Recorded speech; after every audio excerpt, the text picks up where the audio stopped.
Hello. Thank you for having me here. It's very privileged and honorable to have a chance to discuss two excellent papers and one research design. And at this moment, I'm not going to provide my feedback about Professor Lee's research design. And I promise to read his papers once he finishes the research and once he finishes his first draft, then I will give my feedback then. Okay? And my discussion will focus on two papers, second papers and third papers. And before starting my discussion, I want to emphasize that I'm not knowledgeable about local context, and I'm not that much knowledgeable about the literature about governance or civil servant kind of things.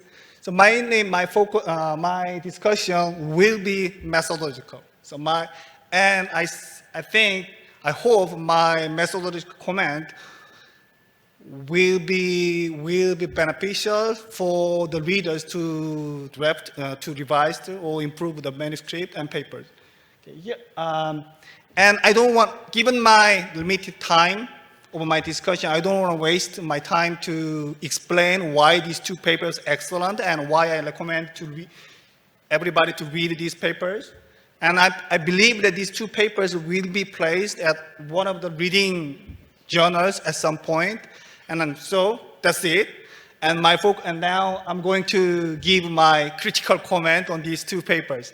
First point, so the first comment is about the second papers. I was very impressed by the rich data. And I was very impressed by the author's effort to collect the whole data. Some of my comment is relatively minor, but yes. One of the minor points which I want to address at this moment is about figure 1. So for me, figure 1 was somehow confusing to understand the whole structure of experimental design. So probably it's better to somehow change the figure 1, especially the SOS and T1. These two terms, or these two words, are very important in manuscript. But when I read the figure, it looks like SOS is distinguishable and different experimental condition from T1. But when I read the manuscript, at some point, SOS include not only SOS, but also T1 sometimes. So I suggest, if possible, to revise the figure 1. And actually, the second point is one of my major points for these papers. The second paper is analyze data include only, so these, even though the authors collect huge data set and rich data set, they at some point, before starting their regression analysis, they exclude some subset of their data, which they have in their hand. So basically, they exclude some participants who went team training first before having their individual training. So this is, and I couldn't find any justification about this exclusion decision of a subset. And I was curious, and also, if possible, I think it's better to include this excluded subset into analysis. The reason is, by including this excluded subset, probably the author may be able to find or explain why team training has less effect on people, trainees' performance or kind of things. So, yes, and regarding the model specification, so I found that the author did not include any individual controls. So like age or education level kind of things. And I found that the author provided balance test in appendix, and also I find that the balance was reasonably well done. But still, I found that along some dimension there's still imbalance. And so I think it is better to include some kind of individual control variables into statistical analysis, at least, to improve statistical estimation. And the last point is about model specification. And also, I think it's probably better to control for trainer fixed effect because some particular trainer may have different emphasis while he training or she training some certain curriculum. And also, I think it is very important to control for cohort impact because as the author explained, not only just, bunch of people, not bunch, I mean, about around 10 people participate in same training together. So there would be some kind of interaction between the same cohort people. So probably it's better to include some kind control for this cohort fixed effect. In general, I was curious why the author did not examine the interaction between team training and individual training. Probably the author considering another independent paper which examined this kind of interaction. But I think probably it's better to provide a short description, a short explanation why they do not examine this kind of interaction. The last point is related with short-term training impact. So why? So when the author analyzed short-term training impact, the author actually analyzed the impact separately between team training and individual training. Even though the author examined these two experimental manipulations in the same regression model for other type of outcome. So I was curious why the author specifically separately analyzed the short-term impact, only short-term impact. And the second point is about the dependent variable for short-term training impact. To test the short-term training impact, actually the authors use difference between pre-manipulation score and post-manipulation score, which looks like for me so the author is doing some kind of difference in difference analysis. Even though the randomization is well done and this is experimental setup, I was curious why the author used difference in difference analysis instead of simple mean comparison between these two, between experimental conditions. And the other point is a minor point. Did training get tested twice if they attended both training? If so, same or different test?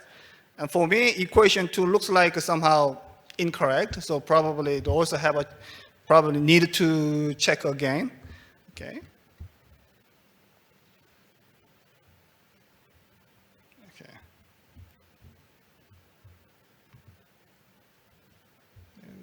Okay. And the second slide is about the third papers. And before starting my discussion, I have to say that I have a paper which uses very similar experimental design.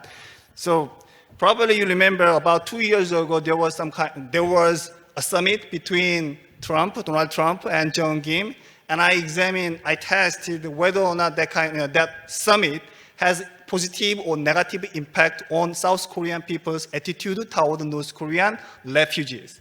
And at the moment, I conduct a survey, just to survey 1 week, just 1 week before 2 days of the summit, and I conduct post summit survey just the next day of the summit. So at the moment, the window of the survey, the temporal difference between this first survey and the second survey is very short. It was just 2 or 3 days. But I still have a struggle in publishing the paper, and I found a lot of reviewers didn't like that much that experiment design. They actually, in my papers, I said, okay, this is a natural experiment, as the professor Don Lee claimed, but my reviewer didn't like that kind of terminology, and not only him, they didn't like to call that experiment design as natural experiment. The reason why I emphasize this, my personal experience, is Even though I have somehow sympathetic stance toward this kind of approach, for me, it is somehow difficult to buy this experiment design is natural experiment. The reason is, I will explain later. And okay.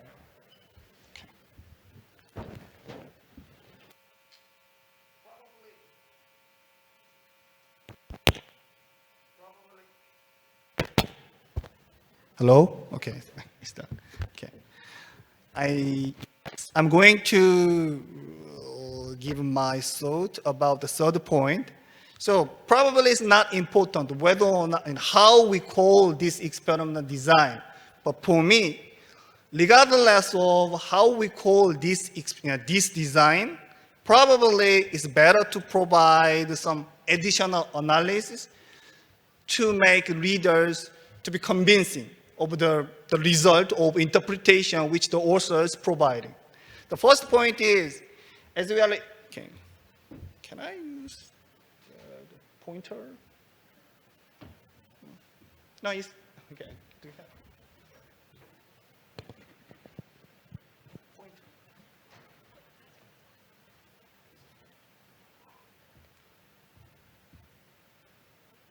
It's not pointer.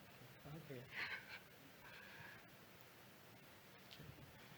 So, according, oh, sorry. Thank you.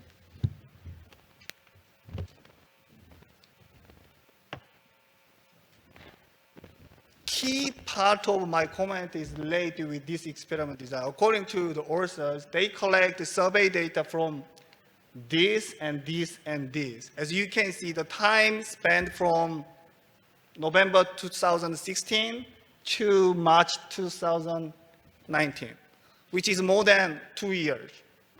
And they compare, basically they compare the result from pre-treatment survey with all of the data collected from these 3 waves.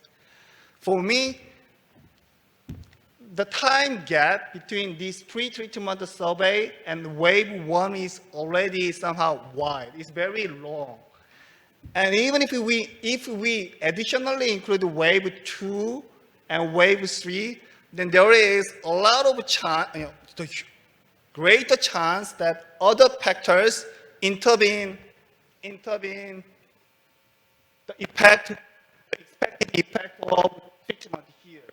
A lot of political events went, and there are a lot of issues between these 2 time periods. And so point is, regardless of whether or not we just compare the result between this and this using matching method or simple comparison or any kind of regression, I would say that it is very difficult to attribute any kind of difference between this survey and this survey into this treatment. So there would be huge room where we can interpret the result or the difference in different way. Probably other political factor or the internal issue may affect people's response in this period. That was my big comment. And I also curious, I want to know about the survey participant. Whether or not, so it looks like the authors assume that population is the same across all of these surveys. But as we know, civil servants are recruited annually and periodically. So probably the population in this survey different from this population. And the population for this survey is different from this one. So I was curious how to interpret this result regarding the targeted population, even though we got some result from this survey. And I was curious, what was the incentive of civil servants who participate in survey? And this incentive is very important to interpret the result. For example, it's mandatory to participate in this kind of survey. Probably there would be social desirable bias or probably some kind of self-selection issue kind of thing. So I think the author needed to provide more information about how this data was collected, kind of thing. Yes, and this. And for me, better approach or better strategy to framing this paper or this research is probably regression discontinuous analysis. But the concern is usually regression discontinuity analysis use very short window between pre-treatment and post-treatment. But here still there is more than 2 years, almost 2 years gap. So probably it is also not suitable to use a regression discontinuous analysis.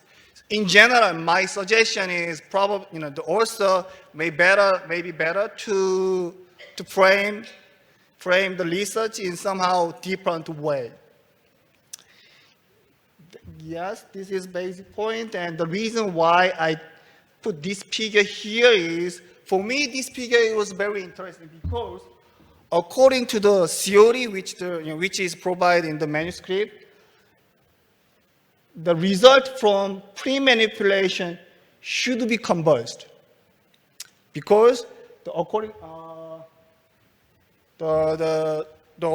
reason why lower ranked people, they also expect that the lower ranked people are less likely to show their intention to whistleblow because they concerned about being sanctioned by high ranked civil servant, something like that. The point is, but before the treatment, we show exactly reversed pattern here. The lower ranked civil servant have actually more willingness, more intention to report, wrongdoing things here. So probably also may need to provide some explanation why the result from pre-manipulation survey is somehow opposite to their theoretical account.